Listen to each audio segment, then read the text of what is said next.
Hello friends, कैसे हैं सब लोग। स्वागत है आपका आपके यूट्यूब चैनल रिफाइन एकेडमी में। आज हम आपको मोल प्रभाज पढ़ाएंगे। कल हमने मोलरता, मोललता, नॉर्मलता ये सब चीज़ हमने आपको करा दिया है। अब जो पढ़ाया जाएगा वो आपको मोल प्रभाज पढ़ाया जाएगा।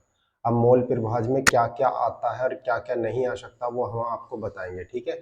आज की कुछ क्लास थोड़ी लंबी हो सकती है और इसको आप बहुत अच्छे से देखना। आपका इंशाल्लाह इसके अलावा कोई क्वेश्चन नहीं बचेगा, आप सब कंप्लीट यहीं से कर लेंगे, ठीक है।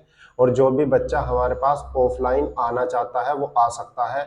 ऑफलाइन बहुत अच्छा बैच चल रहा है, सीबीएसई बोर्ड का भी चल रहा है जो सुबह 2 बजे से चलेगा और शाम 2 बजे से चलेगा। और जो तुम्हारे पास केमिस्ट्री का जो बैच चल रहे हैं और बाकी यूपी बोर्ड के, वो 4 बजे से 5 बजे तक लगातार बैच है। आप जिस भी बैच में जुड़ना चाहते हैं वो जुड़ सकता है।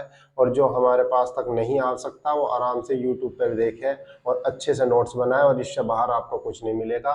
सबका सब यहीं से ही जवाब मिल जाएगा आपका, ठीक है। और हर सवाल आपका यहीं से ही मिलेगा। अब हम चालू करते हैं मोल प्रभाज। मोल प्रभाज क्या होता है उसके बारे में हम आपको बताते हैं कि मोल प्रभाज क्या है। तो मोल प्रभाज आप जानते हो, मोल प्रभाज जो होता है विलय में उपस्थित किसी विलयन में उपस्थित विलय के मोलों की संख्या तथा कुल मोलों की संख्या के अनुपात को हम क्या कह देते हैं, मोल प्रभाज कहते हैं। जैसे कि सपोज करो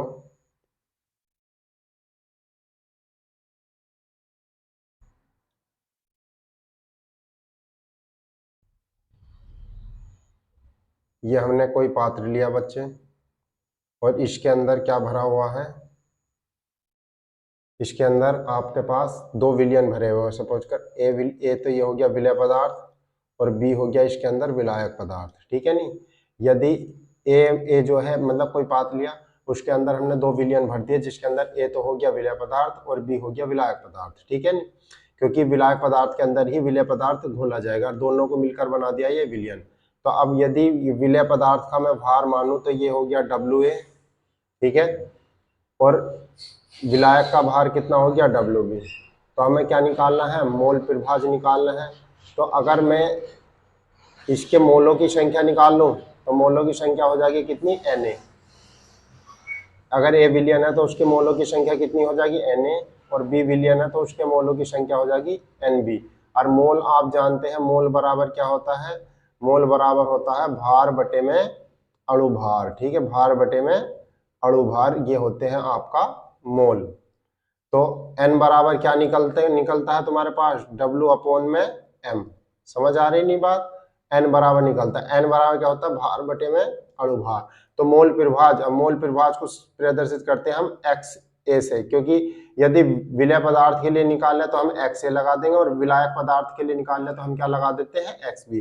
तो XA बराबर क्या हो गया, विलय के मोल, Na विलय के मोल हो गया, और Na विलय के मोल प्लस में Nb विलायक के मोल, यही क्या कहलाता है तुम्हारे पास, मोल प्रभाज कहलाता है। मतलब विलय के मोलों की संख्या बटे में कुल मोलों की संख्या, या विलयन में उपस्थित अवयवों, कुल अवयवों की संख्या। जैसे ये विलय है और ये हो गया विलायक, तो विलय के मोलों की संख्या तथा कुल मोलों की संख्या के अनुपात को हम क्या कह देते हैं, मोल प्रभाज कह देते हैं। ये किसके लिए निकाला हमने, XA विलयन के लिए, मतलब विलय पदार्थ के लिए निकाला। यदि हम काय के लिए निकालते हैं, XB विलायक पदार्थ के लिए निकालते हैं, तो विलायक पदार्थ का भार का, विलायक पदार्थ के मोलों की संख्या कहां पर रख देंगे, हम ऊपर रख देंगे।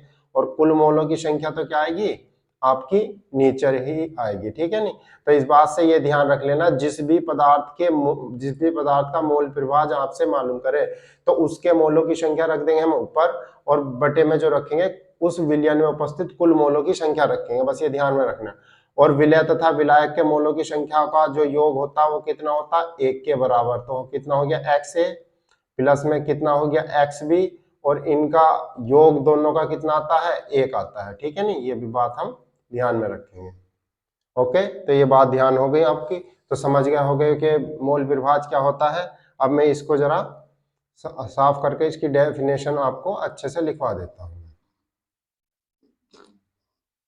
वैसे आप बस इतना ही लिखिए आना, मोल प्रभाज होता क्या है, विलय तथा विलायक के मोलों की संख्या कुल मोलों की संख्या का अनुपात को हम क्या कह देते हैं, मोल प्रभाज कह देते हैं। इसमें डेफिनेशन की खास करके इतनी जरूरत नहीं होने की आपको, आप इतना लिखिए आना, आपका क्या होगा, बिल्कुल काफी हो जाएगा, ठीक है नहीं। तो अब मोल प्रभाज में लिखवा देता हूं मैं आपको। मोल प्रभाज में देखो, यदि मैं लेता हूं ए, ये एक कोई विलयन जो है ए विलयन है, और कोई है आपके पास बी विलयन है, ठीक है नहीं। तो इसके मोल कितने हो जाएंगे, ये भी है, ये हो गया तुम्हारे पास विलय पदार्थ, और ये हो गया तुम्हारे पास विलायक। ओके, तो इसके मोल कितने हो जाएंगे Na, और इसके भी मोल कितने हो जाएंगे आपके पास Nb। ये आ गए आपके मोल।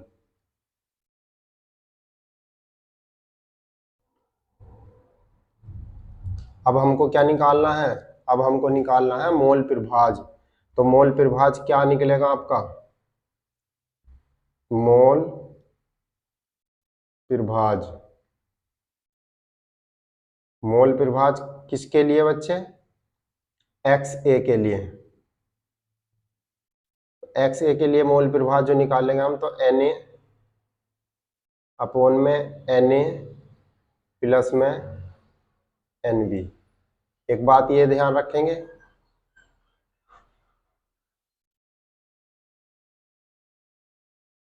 एक कितना दूसरे में निकाल लेंगे हम मोल प्रभाज, तो कितना आगा, मोल प्रभाज। ये कितना हुआ XB, तो क्या करेंगे हम NB ऊपर रखेंगे बच्चे, अपॉन में Na प्लस में Nb, ठीक है। आपको जिस भाषा में अच्छा समझ में आए उस भाषा में आपको लिख लेना है, और ये हो गया तुम्हारे पास टोटल। बस आपको इतना ही लिख के आना है, और ये बता देना आप क्या से क्या चीज है। और एक सूत्र और आप याद रखेंगे, लिखेंगे आप, मोल भिन्न का योग, मोल भिन्न का योग। अब मोल भिन्न का योग कितना होता है तुम्हारे पास, ये होता XA प्लस XB, और बराबर इन दोनों का योग कितना होता है, वो 1 के बराबर होता है। ओके, आप लिख देना नहीं ले, जहां Na बराबर क्या होता है तुम्हारे पास, विलय के मोल, विलय के मोल, ठीक है।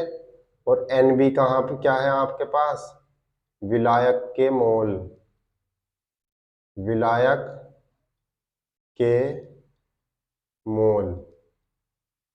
ओके, तो आपसे इसमें पूछा जाता है मोल प्रभाज क्या होता है, तो मोल प्रभाज मोल प्रभाज का आप सूत्र लिखे आना, कितना होता है तुम्हारे पास। मोल प्रभाज को हम x से प्रदर्शित करते हैं, Na बटे में Na प्लस में Nb।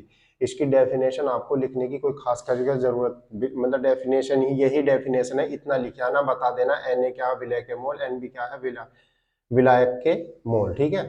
तो वैसे अगर हम डेफिनेशन बनाना चाहते हैं, तो विलय के मोलों की संख्या तथा विलयन में उपस्थित कुल मोलों की संख्या के अनुपात को मोल प्रभाज कहते हैं। और मोल प्रभाज के भिन्न का योग कितना होता है, 1 होता है। ये आप खास करके याद रखेंगे, क्योंकि इसके बारे में कई बार पूछा गया है। ओके, अब आ जाओ हम करते हैं अगला सवाल। इसी पर जो सवाल आ सकते हैं तो सवाल करते हैं। अब हम सवाल में क्या कह रहा है, ये कह रहा है 36 ग्राम जल, 46 ग्राम एथिल एल्कोहल, 32 ग्राम मेथिल एल्कोहल मिलाकर विलयन बनाया गया।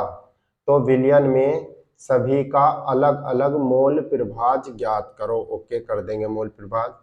तो 36 ग्राम जल, 46 ग्राम एथिल एल्कोहल, 32 ग्राम मेथिल एल्कोहल को मिलाकर विलयन बनाया गया, सभी के अलग अलग मोल प्रभाज ज्ञात करो, ठीक है जी।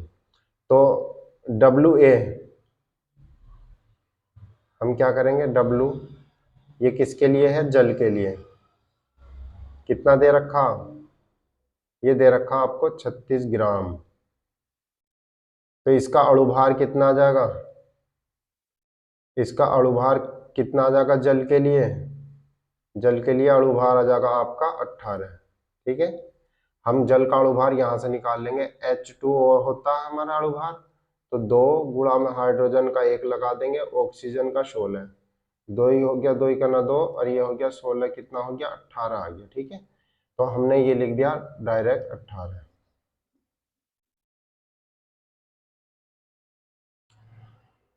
अब इसके मोल कितने आ जाएंगे, मोल आ जाएंगे तुम्हारे पास Na का मान कितना, एन किसके लिए, जल के लिए, ये जल के लिए कितने आ जाएंगे, भार बटे में अणुभार, मतलब 36 अपॉन में 18। तो कितना आ गया, 18 दूनी 36। कितना रखते हैं हम, डब्लू रखते हैं भार जल का, बटे रखते हैं अणुभार, 18 दूनी 36। इसके इसके मोल आ गए, जल के मोल कितना आ गए, 2। इसी प्रकार से अब हम किस चीज के मोल निकाल लेंगे, इसी हिसाब से निकाल लेंगे मैथ, ये एथिल एल्कोहल के मोल। तो एथिल एल्कोहल का भार डब्लू किसके लिए, एथिल एल्कोहल के लिए, एथिल एल्कोहल, एथिल एल्कोहल के लिए कितना हो जाएगा, 46 ग्राम। और इसका अणुभार कितना हो जाएगा, तो अणुभार हम निकाल के देख लेते हैं। एथिल एल्कोहल का सूत्र होता है C2H5OH, 2 गुणा कार्बन का 12 होता प्लस 5, हाइड्रोजन का 1 होता, ऑक्सीजन का 16, फिर हाइड्रोजन का 1, ये हुआ 24, ये हुआ 5, ये 16 और एक हुआ 17, 7 5 12 4, 12 4 16, हासिल 1, 2 और एक 3 और एक 4, 46 ही आ गया इसका भी। तो कितना लिख देंगे हम, 46। ठीक है नी, ये आ गया 46। तो इसका जो है, इसके मोल कितने आ जाएंगे, एथिल एल्कोहल के मोल आ जाएंगे आपके पास भार अपॉन में अणुभार, कितना आ गया, 1 आ गया इसका भी। ठीक है, अब हमको किस चीज के निकालने हैं बच्चे, अब हमको निकालने हैं मैथिल एल्कोहल के। तो डब्लू किसके लिए, मैथिल एल्कोहल के लिए।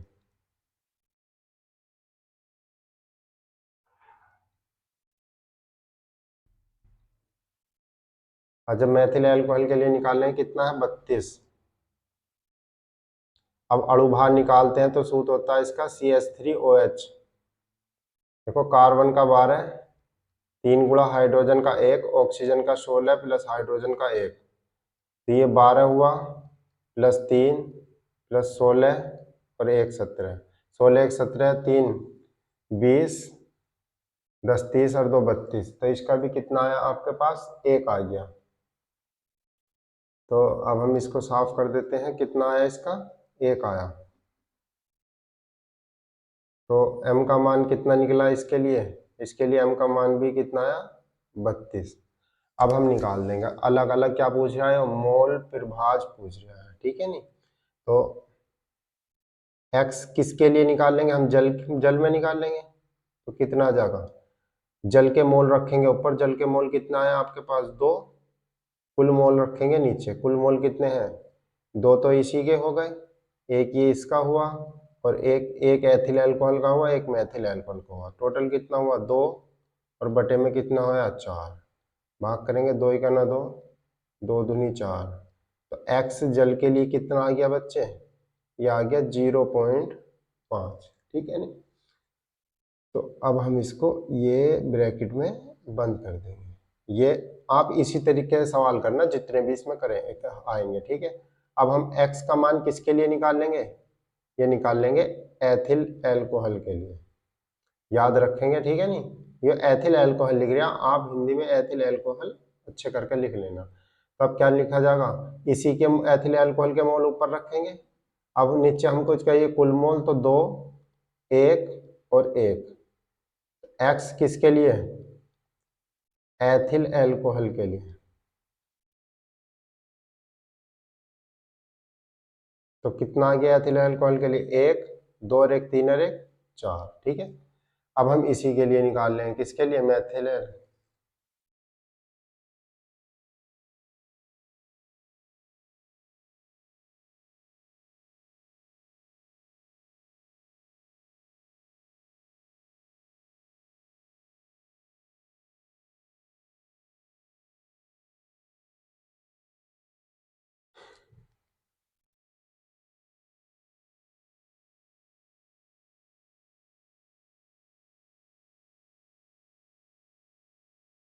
तो इसी के लिए निकालेंगे, कितना जाएगा, कुछ कमी आ गई थी लैपटॉप में, देखते हैं क्या होता है। चलो जी, क्या करेंगे हम x, अब हम निकालते हैं x मैथिल एल्कोहल के लिए, मैथिल एल्कोहल कितना आ जाएगा आपके पास, इसके मोल कितना आए थे 32, अपोन में कितना आया 32 बराबर कितना 1, तो इसके मोल ऊपर रखेंगे, कुल मोलों की संख्या रखेंगे नीचे, 2 1 प्लस में 1, टोटल कितना हो गया 1/4। ठीक है, तो ये सब आपके अलग अलग आपके निकल रहा है।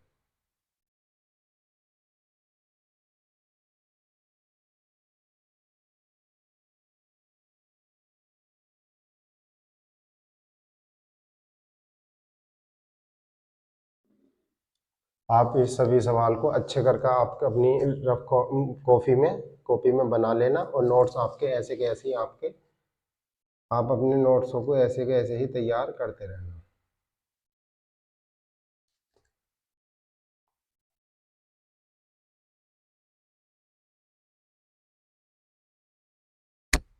अब हम चालू कराते हैं, अब हम क्या चालू करेंगे आपके, अब हम चालू करते हैं अगला क्वेश्चन। ठीक है, अगला क्वेश्चन में आपको क्या कह रहा है ये समझेंगे हम। अगले क्वेश्चन में आप कह रहे हैं 90 ग्राम जल में 1.8 ग्राम ग्लूकोज का मोल भिन्न बताओ। 90 ग्राम जल में 1.8 ग्राम ग्लूकोज का मोल भिन्न बताओ। ठीक है, नहीं तो ये कह रहा है 90 ग्राम जल है और 90 ग्राम जल में 1.8 ग्राम ग्लूकोज घुले हुए हैं। ठीक है, उसका मोल भिन्न बताने हैं।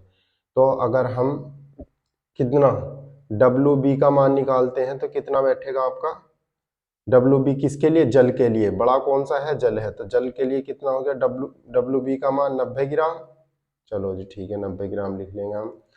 फिर इसका MA मतलब MB अणुभार कितना आएगा, इसका अणुभार आता है जल का 18, हम जानते हैं जल का अणुभार कितना निकलते हैं H2O, तो कितना हो जाता है, इसके रखते 2, हाइड्रोजन का 1 होता, ऑक्सीजन के 16, कितना हो गया 2 प्लस में 16 कितना हो गया 18। ठीक है, नहीं तो हमने 18 रख लिया। तो इसमें यहाँ से निकालते हैं हम NB का मान, तो NB क्या होता है, भार बटे अणुभार, तो भार हुआ 90, अणुभार कितना हुआ 18, तो 18 पंजे 90। ठीक है, तो इसका आ गया कितना 5। इसी प्रकार से अब हम किसका निकाल लेंगे, WA का। WA है क्या तुम्हारे पास 1.8 ग्राम, क्या है तुम्हारे पास 1.8 ग्राम, 1.8 ग्राम है क्या चीज, वो है तुम्हारे पास ग्लूकोज।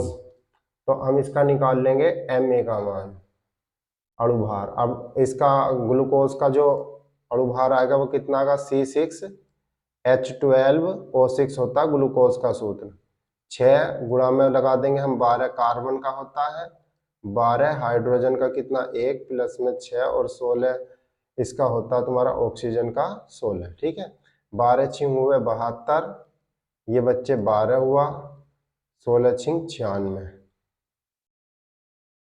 तो 6 8 2 8 8 2 10, हासिल कितना 1 लगा, 9 7 16 17 1 18, कितना हुआ 180 हुआ, तो हमने कितना लिख देंगे यहाँ 180। ठीक है ना,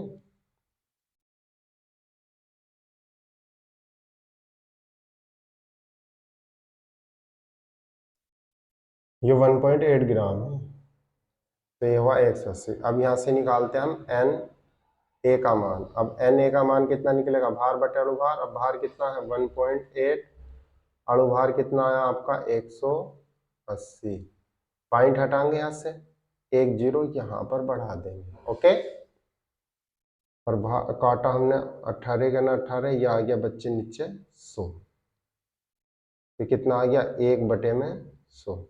अगर हम इसको और भी तरीके से लिखे तो क्या लिख सकते हैं 0.01, एकदम के बाद पॉइंट लगाएंगे तो इतना आ गया। ठीक है, अब हमारे पास रह क्या गया, किसके मोल पूछा, 90 ग्राम जल में 1.8 ग्राम ग्लूकोज के मोल भिन्न बता, ग्लूकोज के मोल भिन्न बता रहे, तो XA का मान मालूम करवा रहे हैं, तो इसी के मोल रखेंगे हम ऊपर 1.01 और कुल मोल रखेंगे नीचे कितना 5 प्लस में 0.01। देखो हमने क्या करा, जब XA का मान लिखा उसी के मोल तो हमने रख लिया ऊपर, अब हमें चाहिए नीचे कुल मोल, कुल मोल मतलब 90 जल के मोल ये रख लिए, ग्लूकोज का मोल ये रख लिया, अब हम इसको नीचे वालों को जोड़ देंगे, तो कितना हो गया XA का मान 0.01 अपॉन में 5.01, इससे हमने ये डिवाइड कर दिया। तो एक्स ए का मान कितना आया आपके पास, 1/501। ये आ गया आपका मोल त्रिभाज। ओके, तो अब आप ये अच्छे से कर लेना, ठीक है। मैंने ये स्लाइड भी ऐसी की ऐसी रह जाएगी, आप इसको चेक करके ग्लूकोज का ये होता है, ये ध्यान रख लेना, ठीक है। और मैं कुछ इसके अंदर लो ब्रैकेट में फिर और लिख देता हूँ, क्योंकि आप लिख लेना याद करके, मैं बार बार लिख रहा हूँ इनको। तो लिखना क्या हुआ, हाइड्रोजन का कितना हुआ, 1 अणु भार होता है, कार्बन का कितना होता है, 12 जो बार बार यूज किए जाते हैं, ऑक्सीजन का होता है तुम्हारे पास 16, और सोडियम का कितना होता है तुम्हारे पास, ये होता है 23। सोडियम का कितना होता है 23, पोटेशियम का होता है आपके पास 39, और सल्फर का आपके पास होता है 32, और क्लोरीन का होता है आपके पास 35.5। बस आपसे ज्यादा से ज्यादा यही पूछे जाते हैं, ठीक है। अब आप अच्छे से सवाल कर लीजिएगा, और हमने आपको ये कर दिया। और अब चलते हैं अगली स्लाइड पर। आगे क्या है, अब देखो मोल मोल विभाज वाले सभी सवाल हो गए, मोल भिन्न वाले भी सवाल हो गए। मोल भिन्न होता क्या है वो भी हमने आपको करवा दिया। अब करवाते हैं हम आपको भार प्रतिशतता। अब भार प्रतिशतता क्या होती है उसके बारे में हम जिक्र करेंगे, ठीक है। नहीं, भार प्रतिशतता क्या होती है, लास्ट में हम आपको एक दो सवाल भी देंगे जो आपको हमें करके दिखाने हैं। आपको कमेंट करनी है कि इसका आंसर क्या है और इसका आंसर क्या है। ओके, अब भार प्रतिशतता ज्ञात करनी है, तो भार प्रतिशतता में भी आपको ज्यादा से ज्यादा सूत्र याद करना, ठीक है। और भार प्रतिशतता के बारे में मैं थोड़ी सी डिटेल आपको बता देता हूँ, ठीक है। देखो, अगर हमने ये, हमारे पास ये क्या है, एक पात्र है, इसके अंदर हमने दो पदार्थ भरे, एक तो ए हुआ और एक इसमें क्या हुआ, बी हुआ, ठीक है। नहीं, सपोज करो ए क्या है, इसके अंदर विलय पदार्थ है, ये क्या है, विलय है, और ये क्या है आपके पास, विलायक है, ठीक है। अब इसके अंदर हमने क्या करा था, जल भर रखा था, जल के अंदर हमने कुछ अन्य चीज मिला दी, ये क्या हो गया, विलय पदार्थ, बी क्या हो गया, विलायक पदार्थ। तो क्या होता है भार प्रतिशतता, तो यदि हम विलय का भार भी काय में लेते हैं, डब्लू, ये भी ग्राम में ले में, और ये क्या लेते हैं, ये विलायक का भार हो गया डब्लू, ये चाहे इसे हम डब्लू ए कह सकते हैं और इसे हम डब्लू बी कैसे कह सकते हैं, ये भी काय में ले लेंगे हम, ग्राम में। तो ये क्या हुआ, डब्लू ए ये भी ग्राम में हुआ, डब्लू बी का मान भी कितना हुआ, ग्राम में हुआ। तो भार प्रतिशतता का जो सूत्र बनता है वो ये बनता है, भार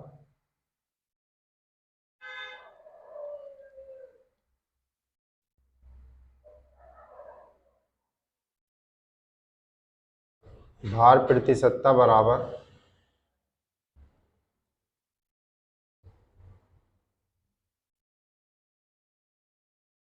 भार प्रतिशतता डब्लू अपॉन में डब्लू परसेंट बराबर, साफ कर देते हैं इसको। देखो,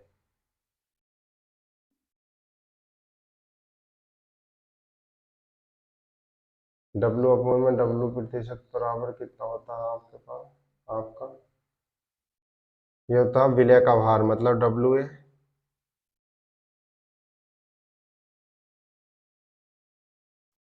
ये होता है आपके पास विलय का भार, किसमें, ग्राम में, बटे में विलायक विलयन का भार, और ये भी काय में आ जाएगा, ग्राम में, और गुणा में क्या लगा देंगे हम, तो ये बात आप ध्यान से रखेंगे, ठीक है। यही आपका सूत्र है बस इसके अंदर। मैं इसको शॉर्ट फॉर्म में लिखना चाहूँ तो कैसे लिख सकता हूँ, डब्लू अपॉन में डब्लू परसेंट बराबर विलय का भार डब्लू ए, क्योंकि छोटा वाला है तो डब्लू ए मान लिया, फिर डब्लू ए प्लस में क्या हो गया, डब्लू बी, और गुणा में क्या लगा देंगे हम, 100, ठीक है। यही इसका, आपको इस तरीके से इसको याद कर लेना, ठीक है। जहां डब्ल्यू ए क्या होगा, विलय का भार, डब्ल्यू ए यहाँ पर भी विलय का भार, डब्ल्यू बी विलायक का भार, क्योंकि विलय और विलायक को मिलकर ही, विलय और विलायक को जब हम इन दोनों को मिला देंगे तभी क्या बनेगा, विलयन बनेगा। बस लगा देंगे हम गुणा में 100। भार प्रतिशतता इतना ही आपसे पूछा जाएगा, ठीक है। अब भार प्रतिशतता पे जो सवाल आते हैं वो सवाल कर लेते हैं, क्या क्या सवाल आ सकते हैं इसके ऊपर।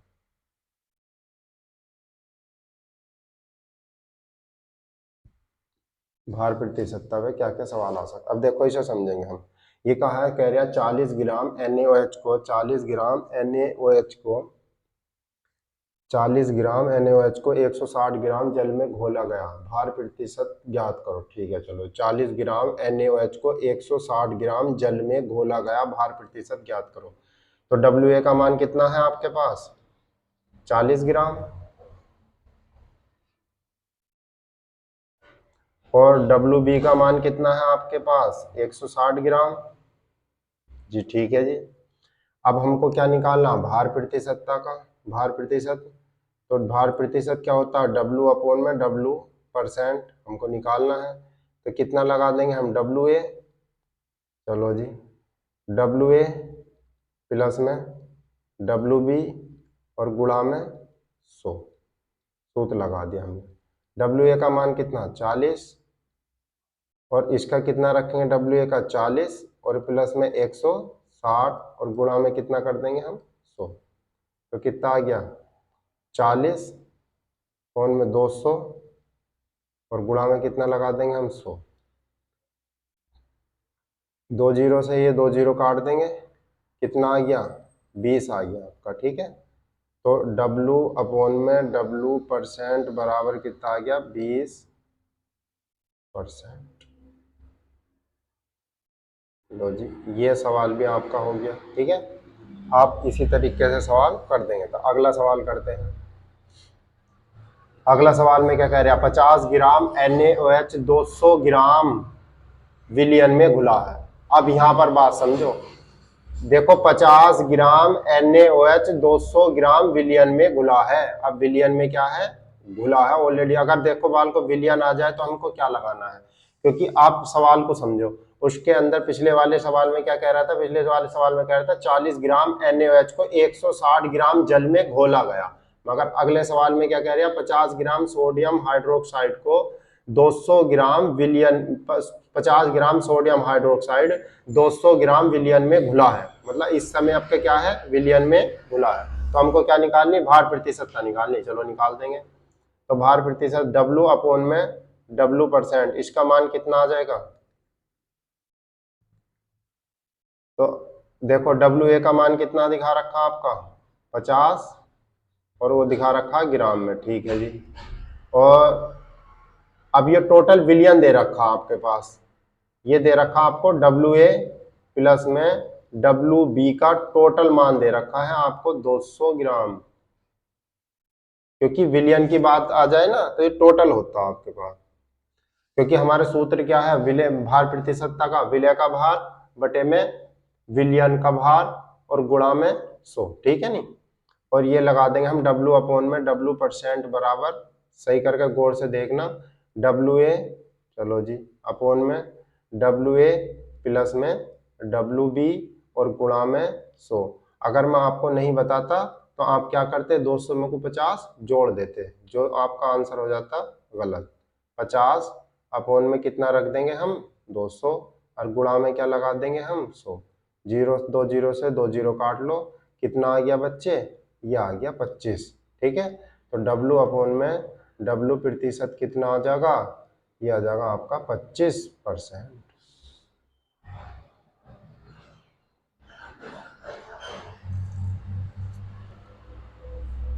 अब हम करते हैं अगला टॉपिक। अब अगला टॉपिक क्या है तुम्हारे पास, आयतन प्रतिशतता। तो अब आयतन प्रतिशतता में और भार प्रतिशतता में कोई अंतर नहीं है, बस जहां भार ग्राम में लिया जाएगा था, अब यहाँ पर हम ml में ले लेंगे, ठीक है। तो इसका सूत्र क्या बन सकता है, तो अब हम बनाते हैं। तो आयतन प्रतिशतता, आयतन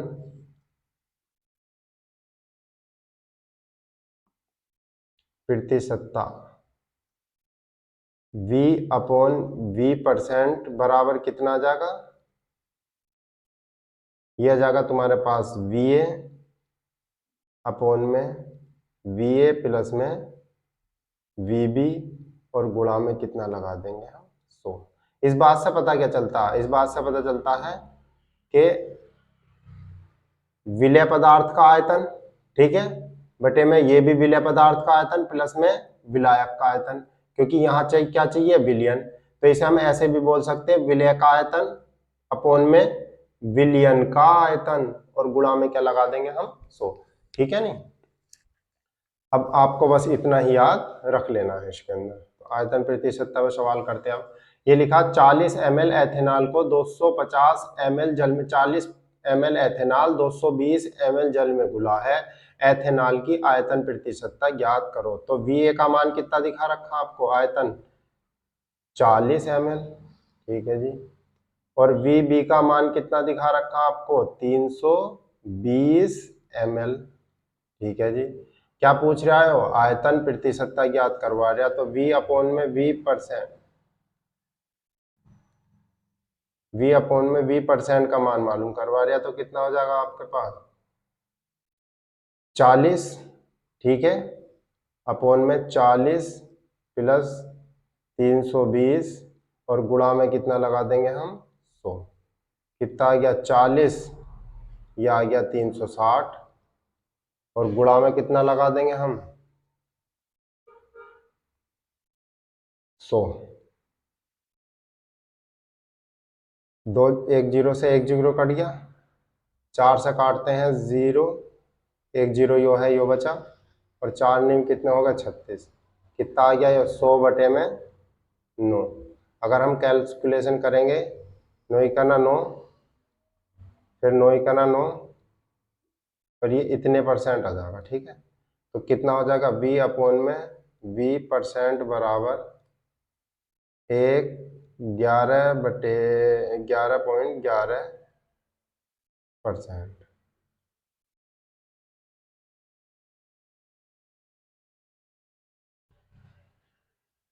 चलो जी, अब अगला सवाल करते हैं।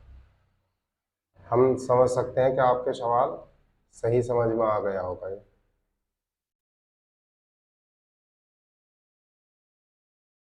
अगला सवाल देखते हैं, अगला सवाल क्या आता है, यह है अगला सवाल। अब ये कह रहा है कास्टिक सोडा विलयन के 500 ml में 50 ग्राम घुले हैं, तो सांद्रता काय में निकालनी है, सांद्रता कास्टिक सोडा विलयन कह दिया। आप देखो यहाँ ध्यान रख लेना, विलयन कास्टिक सोडा विलयन के 500 ml में 50 ग्राम घुले हैं। कास्टिक, अब इसमें क्या कह रहा था, यो इतने जल में घोला गया है, तो आयतन प्रतिशतता ज्ञात करो। चलो ठीक है, इसमें कास्टिक सोडा विलयन के 500 ml में 50 ग्राम घुले हैं, तो सांद्रता ग्राम प्रति लीटर में ज्ञात करनी है। कर देंगे जी बिल्कुल। इसमें कास्टिक सोडा विलयन के 500 ml में 50 ग्राम घुले हैं, तो WA का मान तो दिखा रखा आपको 50 ग्राम, और टोटल विलयन कितना दे रखा, जिसको हम क्या कह देंगे, विलय। और विलयन का मान कितना दिखा रखा आपको, विलयन का मान दिखा रखा 500 ml, ठीक है। चलो, तो हमको क्या निकालनी है, वेट पर वॉल्यूम प्रतिशत, सांद्रता काय में निकालनी है हमें, ग्राम पर लीटर में सांद्रता निकालनी है। ओके, तो ग्राम पर लीटर में सांद्रता निकालने के हम क्या करेंगे, विलय का भार तो ऊपर रख लेंगे, टोटल विलयन कितना रखेंगे हम 500, क्योंकि विलयन की बात कह रही है, ऐसा ना करना कभी तुम तो 500 में 50 जोड़ देना। और गुणा में अब बताओ कितना लगाएंगे, अब लगाएंगे हम 1000, ठीक है। अब 1000 लगाएंगे, जब भी तो लीटर में निकल के आगे सांद्रता, 1 2 ये काट दिया, 5 से काटते हैं, 5 दूनी 10, तो कितने पर कितना आ गई, ये आ गई तुम्हारे पास 50 दूनी 100, ये आ जाएगी ग्राम पर लीटर, ठीक है।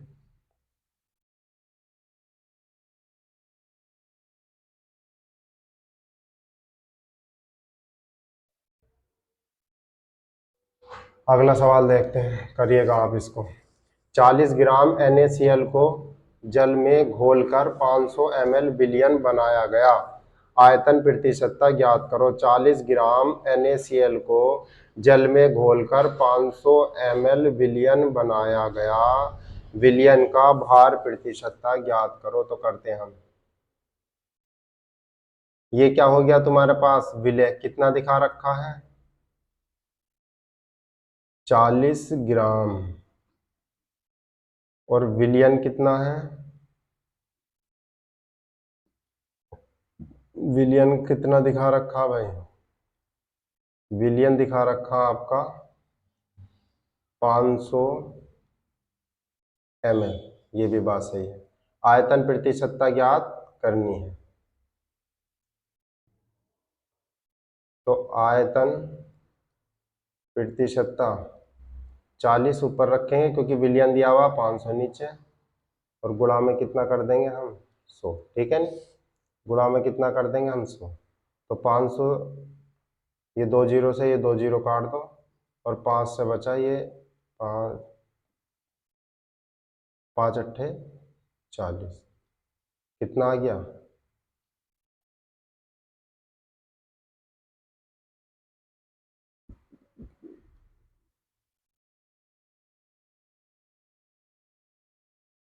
तो ये आ गया आपका 8%। ये भी हुआ आपके पास, ध्यान रख लेना, ठीक है सवाल का। अगला सवाल करते हैं।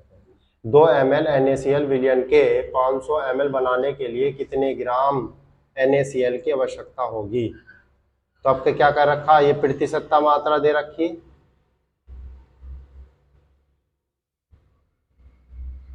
प्रतिशत मात्रा तो इसने दे रखी है, बराबर यहाँ चाहिए क्या, विलय का भार, और इसने यह विलयन बना दिया। तो विलयन दे रखा इन्होंने, विलयन कितना दे रखा, 400 ml। हमको क्या मान निकालना, WA का मान निकालना। अब बाल को यहाँ दे रखी इसने 2%, और यदि मैं WA बराबर कितना मान लेता हूँ, x ग्राम मान लिया सपोज करो मैंने, तो x का मान निकालना हमें। तो यहाँ कितना आ गया तुम्हारे पास, 400। बात सही है, आया ना। तो और गुणा में यहाँ पर क्या लग रहा था आपका, 100। ये तो सूत्र में चलता ही आ रहा प्रतिशतता में, तो 100 यहाँ लगा दिया, और इसको हम डिवाइड 2 जीरो से 2 जीरो काट देंगे। तो x बराबर कितने प्रतिशत, कितना आ गया, 8%। और 8% कहाँ से आया, x इधर गुणा कर देंगे, 4 दूनी 8, ये कितना आ गया, 8%। ठीक है, और ये भी 8% आया था आंसर, और ये भी आपका कितना आया, 8%। आप देख लेना। ठीक, अब आप देखते हैं, अब हम सांद्रता करते हैं, ppm की सांद्रता। ppm क्या होता है, ppm की फुल फॉर्म आप सभी याद रख लेना। ppm की जो फुल फॉर्म होती है वो होती है पार्ट, PART, पार्ट पर मिलियन, पार्ट पर मिलियन होती है। ठीक है, अब एक बात बताओ बाल को, आपने फोन तो देखा ही होगा, 1 लाख में कितने जीरो होते हैं, 5 जीरो, मगर 1 मिलियन कितने का बनता, 10 लाख का मिलके। तो जब 1 लाख में 5 जीरो होंगे तो 10 लाख में कितने जीरो होंगे, 6 जीरो होंगे, नहीं होंगे। तो 1 मिलियन बराबर होता है 10 की पावर 6। ये बात ध्यान रखेंगे, ठीक है। तो बस अब पीपीएम से जो उपयोग काय काय में किए जा सकते हैं, पीपीएम के में थोड़ा सा कहीं पर उपयोग लिख लेते हैं साइड में इसके। वैसे पूछे नहीं जाएंगे आपसे, तो इसका फॉर्मूला पूछा जाएगा, मैं थोड़े से उपयोग लिख देता हूँ इसके।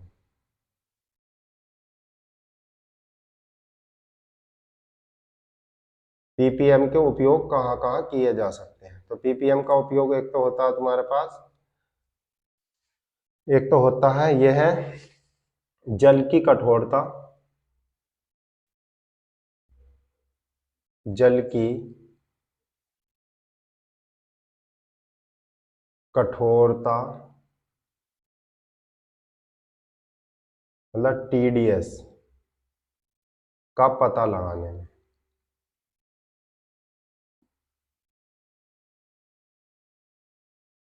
और आपने देखा होगा आरओ या आरओ जो होता है जो घरों में यूज किया जाता है पानी पीने के लिए, तो इसी पे बेस होता है, पीपीएम पर ही बेस होता है जो आरओ होता है जो घरों में लगा हुआ होता है पानी को शुद्ध करने वाला, ठीक है नहीं। और यह जो इसका जो उपयोग किया जाता है वो अत्यंत तनु विलयनों पर, अत्यंत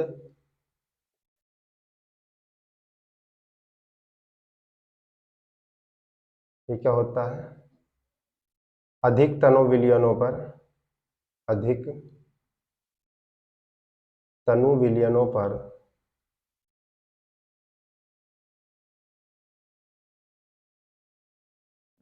विलयन पर लागू होता है।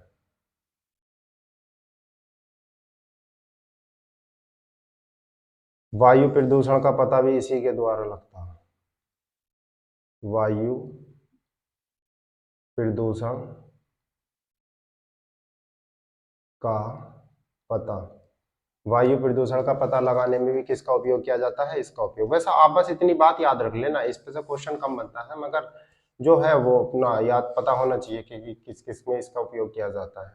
तो जब हम पीपीएम में निकालेंगे, जब हम सांद्रता पीपीएम में निकालते हैं तो ये बिल्कुल भार प्रतिशतता के सूत्र के समान होता, बिल्कुल ध्यान रख लेना, ये किसके समान होता, भार प्रतिशतता के सूत्र के समान होता। भार प्रतिशतता क्या थी, WA, ठीक है, अपॉन WA प्लस में WB, और कितना लगाया जा रहा था, वहां पर कितना लग रहा था, 10 की पावर 100 लग रहा था, मगर हम यहाँ क्या कर देंगे, 10 की पावर 6 से गुणा कर देंगे, और यही आपका क्या बन जाएगा, सूत्र, जो आप इसे अच्छे से कर पाएंगे। पीपीएम में इतना ही आता है जो आप इसको अच्छे से कर पाएंगे, बस इतना लिखे हैं। अब किसके समान है याद रखेंगे, जो ये उस मोल भिन्न के समान होता है इसका सूत्र, और बस आप इतना करिए ना, ये आपको पूरे नंबर देगा। इस पर कुछ सवाल कर लेते हैं। 10 ग्राम विष को 90 ग्राम जल में घोला गया, पीपीएम बताओ। चलो ठीक है, तो WA का मान कितना है आपके पास, ये है 10 ग्राम, और WB का मान कितना है आपके पास, 90 ग्राम। ओके, अब आपको क्या निकालना है, तुम्हारे पास PPM निकालनी है, पार्ट पर मिलियन, तो WA, ठीक है, अपॉन WA प्लस में WB, और गुणा में क्या लगाओगे बाल को, 100 लगाओगे, 10 की पावर 6, तो 10 की पावर 6, तो W का मान कितना हो गया, 10, अपॉन में 10 प्लस में कितना जाएगा, 90, और गुणा में कितना लगा देंगे, 10 की पावर 6, कितना लग देंगे, 10, 90 और 10 कितना हो गया, 100, गुणा 10 की पावर 6। चलो जी, तो पीपीएम बराबर कितना आया,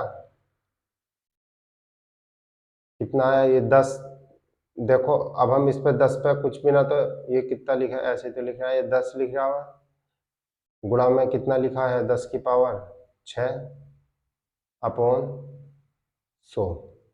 अब हम इसको बताओ क्या कर सकते हैं, इसको हम कर सकते हैं,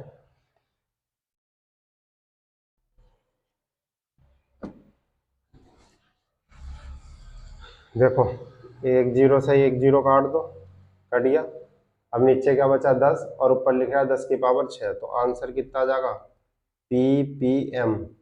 जब मैं इस पे एक पावर को ऊपर लेकर जाऊंगा तो एक पावर घट जाएगी, ठीक है, चाहे तो इसे इसे ही खोल कर लिख लेना, 6 जीरो लगा देना और एक जीरो काट लेना, तो कितना बचेगा, 10 की पावर मात्र 5,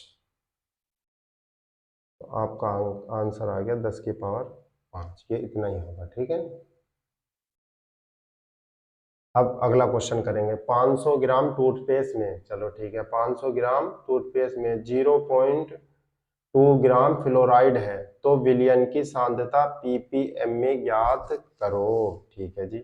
WA का मान कितना है बच्चे, ये है आपको 500, और क्या है तुम्हारे पास, ग्राम, ठीक, और 500 ग्राम टूथपेस्ट में 0.2 ग्राम फ्लोराइड है, कितने में, 500 ग्राम टूथपेस्ट में 0.2 ग्राम फ्लोराइड है, किसमें है, तो अब हम इसे कैसे करेंगे, तो 500 ग्राम इसमें जो है ये दे रखा टोटल विलियन है, टोटल पदार्थ है हमारे पास, ठीक है। इसमें कितने ग्राम, इतने ग्राम फ्लोराइड है, पीपीएम का मान निकालना हमको। तो पीपीएम बराबर 0.2 ग्राम किसमें घुला हुआ है, वो 500 ml 500 ग्राम टोटल टूथपेस्ट है जिसके अंदर ये घुला हुआ था, तो कंप्लीट विलियन है, तो ये कितना हो गया 500। अब पीपीएम निकालने के लिए हम किससे मल्टीप्लाई कर देते हैं, 10 की पावर 6 से। अब देखो पॉइंट हटाओ, एक जीरो और बढ़ा लो, तो कितना हो गया ये हो गया 2 गुणा 10 की पावर कितना हुआ 6। अब कितना बचा ये नीचे आया आपके पास 5, 10 की पावर में इसकी कितना लिख सकता हूँ 1 2 3, 10 की पावर कितना लिख सकता हूँ 3। तो और मैंने करा पीपीएम, तो इसको मैं कितना कर सकता हूँ 20 गुणा 10 की पावर 5 और बटे में 5 गुणा 10 की पावर कितना लिख सकता हूँ इसको 3, 5 चौक 20। तो पीपीएम कितना आ गया पीपीएम। तो देखो अब क्योंकि हमने देखो मतलब मैंने क्या करा, एक जीरो यहाँ से ले लिया और इसकी एक घात कम कर दी। अब कितना बचा है बस 4 गुणा में 10 की पावर, देखो 5 तो ऊपर है घात, और जब ये 10 की पावर 3 नीचे है और ये ऊपर जाएगी तो कायम हो जाएगी माइनस में, तो कितना बचेगा 10 की पावर 2 बचेगा, ठीक है। तो 10 की पावर 2 को हम क्या लिख सकते हैं 400 भी लिखा जा सकता है, ठीक है। और सांद्रता इसकी आगे लिख देना पीपीएम। ये हो गया आपका सवाल। अब हम देखो अगली स्लाइड पे चलाते हैं। अब ये हमने आपको शहरी सांद्रताएं या सब कुछ हमने आपको करवा दिया है कंप्लीट, कुछ भी हमने इसमें नहीं छोड़ा है। अब हम जो करवाते हैं आपको, एक सांद्रता और होती है पीपीएम के बाद भी एक सांद्रता होती है दूसरी, वो होती है तुम्हारे पास पीपीबी। पीपीबी इसकी फुल फॉर्म क्या बैठेगी, पार्ट पर बिलियन। अब बिलियन में हमको क्या करना होगा, जब हम सूत्र बनाएंगे इसका पीपीबी का, आप क्या करोगे बाल को डब्ल्यू ए, ठीक है, अपॉन में डब्ल्यू ए प्लस में डब्ल्यू बी, और आप जहां 10 की पावर 6 लगा रहे थे वहीं 10 की पावर 9 लगा देंगे, और बस अब आपका सूत्र हो गया कंप्लीट। अब आप इतना हो गया, ये तुम्हारा पीपीबी पीपीएम सब कुछ आपका कंप्लीट हो गया। अब मैं आपको एक क्वेश्चन दे देता हूं जो आपको करके लाना है।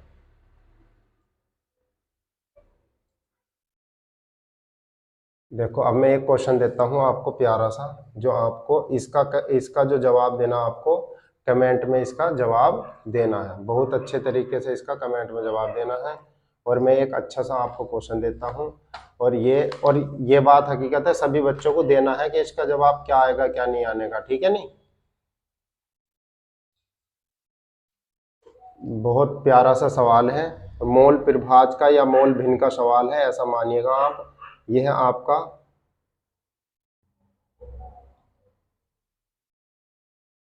36 ग्राम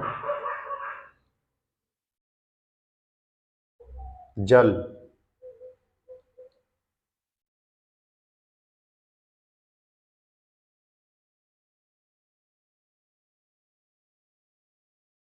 क्योंकि ये तो मैंने करा दिया, एक और कराता तो दूसरा।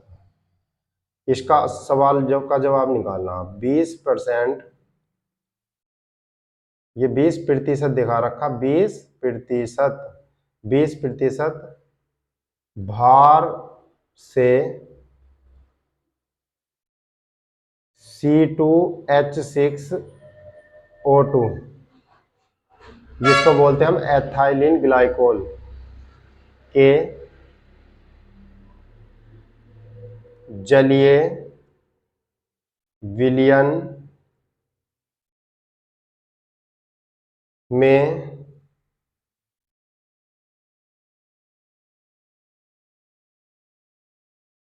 एथिलीन